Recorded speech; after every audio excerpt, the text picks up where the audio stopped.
Hey everybody, I'm bringing you just a real quick short video to show you one of the ways that I make it easy to travel with my family with my rods and my gear. We have a Honda Odyssey. I think it's a 2009 or 10 or something. Honda Odyssey. Do have a roof rack, so when I want to take the kayak out, I've got something to put the kayak on. But it's not good for rod racks, and I'll explain why in just a minute. What I'm doing right now is gathering the tools that I need, because I'm gonna show you something cool that I made, and then I'm gonna show you how I'm gonna modify it to be a little bit better. I've already got a 2.0 in mind for this, but we're just not there yet. So let's take a look at it. This is the first part. Well, actually, this is the second part. This goes here. This butts up against the door, so it doesn't move around. If we're going on a long trip, I'll actually use Gorilla Tape on the sides and tape it down to that plastic mat. And then here's the main part. That is the rod locker that lives in the back of our van. And I just slide the rods in there, and the tips go through into that box up under this seat. One of our kids sits in the seat. The rods are out of the way, and this is sturdy enough. You can put luggage and stuff up on it, no problem. So that's the rod box I built. I built it a year ago in order to take my rods to Florida. It was a 12-ish hour drive straight through, or 11-hour drive straight through. And of course, then when you have kids, you make lots of stops and all of that. And I have a rack here. It's a nice rack. It was a cheap one off of Amazon. It works great for my kayak, but the directions specifically state that if you put weight on it, you're not supposed to go over 65 miles an hour. That doesn't work for me on an interstate on a 12-hour drive to Florida. So I didn't want to get a rod rack to go up there and then have that restriction. So I built a rod box to go in the car. Here's where I have a problem now that we need to solve. My rods are over here. I'll show you. Here we go. We'll take a rod. Here we go. We got my Guggen Gold Go-To with Daiwa reel on it. I can't really. Let me turn the camera around. Here we go. I'm just gonna put that in there. Ooh, don't mind. Wait. We have a problem.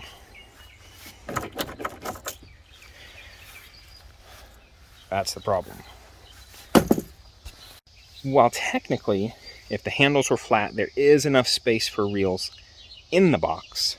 You cannot take rods and reels in and out with the reels on the rods, especially when we look at our nice little spinning setups. So the trick today, or this evening, before we lose light, I'm going to move the rod box over, slide my rods in, mark it, and we're going to cut part of it off so that I can use it this summer without taking the reels off of all of my rods.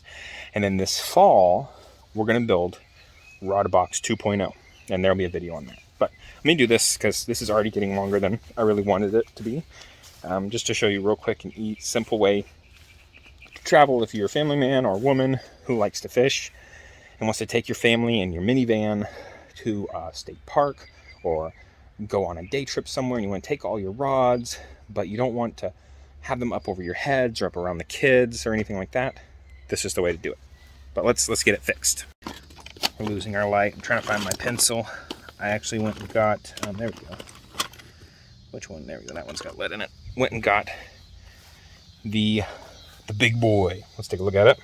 This one right here. This swim bait rod. And we're just gonna line it up and I think right there should do. We got a little mark there, and I'll level it off, and we'll undo the screws here, run it across, and get rid of that much of the rod box. All right, I just grabbed my speed square, squared off a line there where I made my mark right here. So what I'm going to go ahead and do is remove the screws from the support going back, and then we'll cut it, take the plywood off, and then cut off the rest of the 2x4s, or yeah, 2x4s underneath. Also, no judging my lawn, okay? Because it's pretty bad right now. It's been a couple weeks since I mowed, but I'm gonna mow soon. I'll mow soon. Probably this weekend. So no judging. Okay. So obviously we don't have light anymore. but it's okay. I went to get my tripod. Tripod was busted, so I found a different tripod. And instead of doing what I had said and leaving these on, there was only one more screw and only about that much 2x4 left. So I went ahead and took them both off and I put them over here for support. You can see I adjusted my saw blade, so there's only a little bit there, so that I'm not going to hit the concrete. We got gloves, we got eye protection, you know, be careful. I'm a trained amateur, I know what I'm doing. Put our weight over these 2x4s here to hold it, and go for the cut.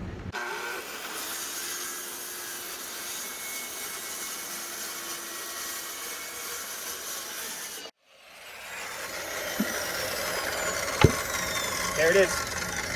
Cleanest cut you could ever get. Mostly. All right.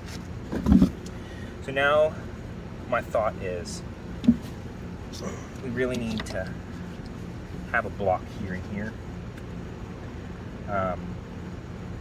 Really, you could run a solid block. For my van, like this is set up in such a way so that this kind of sits over some of the humps and bumps. But we could just straight up run, maybe straight up run these, like there to there, and just cut we could even leave the pokey parts out, because that'll keep the reels in line. Actually, that would be really good. So that's probably what I'll do. Let's try that. Oh, which means removing these with the drill. I think we're done with the saw. Okay. So you never know when you're reaching your tool bag. Did I mention it's 4th of July weekend? You never know when you're reaching your tool bag for a marker or a pencil which one you're going to get. So this time I've got a Sharpie.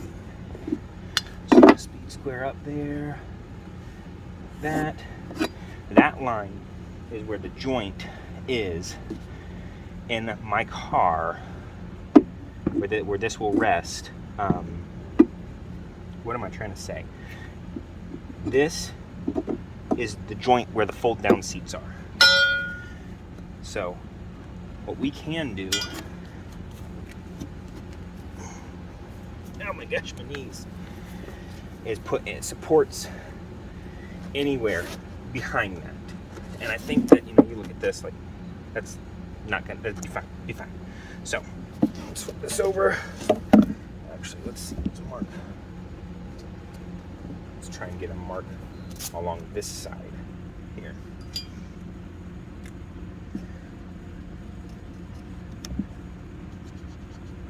That'll do. That'll do, big.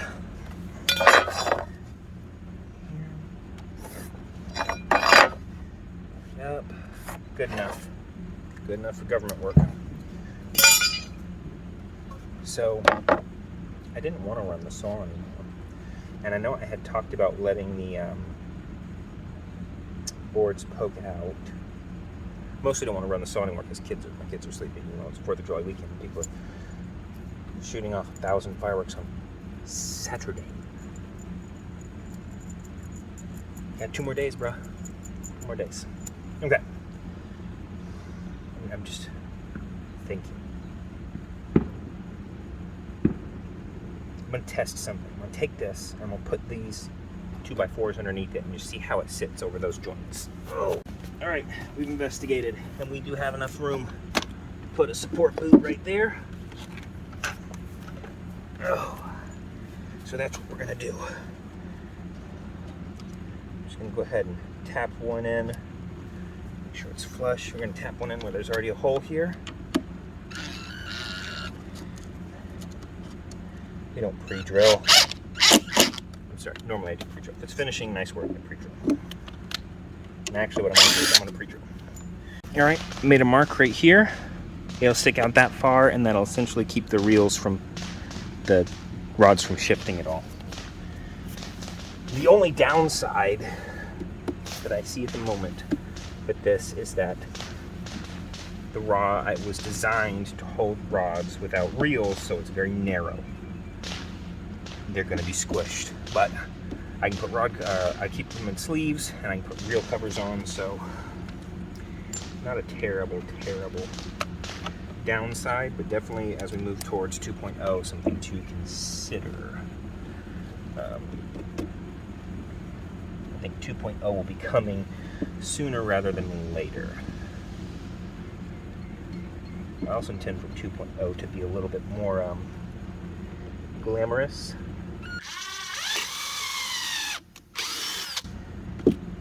I.e. painted, hopefully, and made with a smoother pressed board, potentially.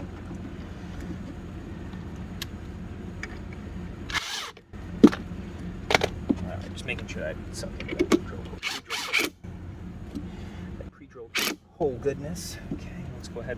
Now we're going to go ahead and pre-drill our other 2 holes, because I'll put in 2 more screws. We'll put one in right.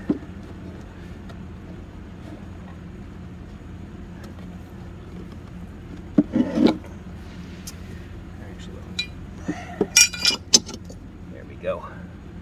One in right here. One in right here between. There's always a put in too many screws versus too few type of a guy. I've lost my drill bit, or my driver bit. Better not to do this in the dark, but we'll work with what we've got time-wise. And I'm trying to prep the car because we might go out tomorrow. The weather allows. Looks like, okay, gotta get the car ready. Oh, I never put a... Oh no, that's a different hole. That's a different hole. There we go. All right, put it in the car. It's not the best shot ever, but you get the idea.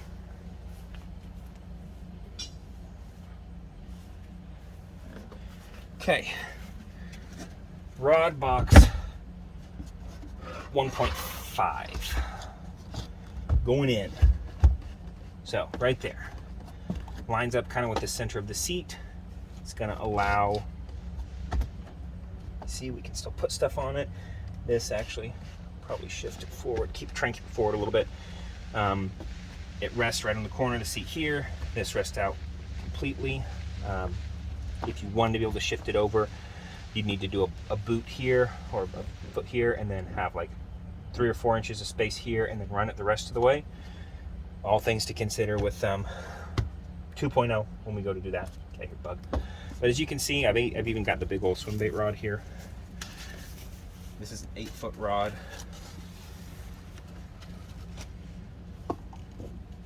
You can see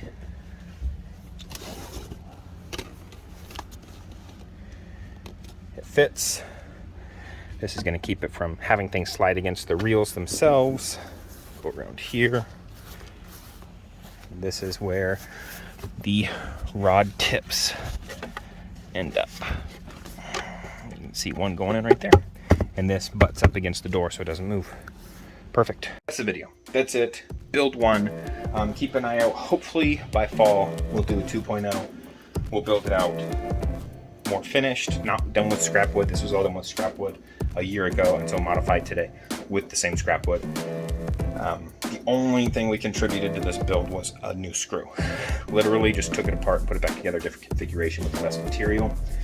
And it's going to work great. I'm actually going to load up all my rods now so that tomorrow if we decide to run to somewhere to go fishing, we can. So that's it. Travel with your family. Go fishing. Take your family fishing. Yeah. All right. Catch you guys next time.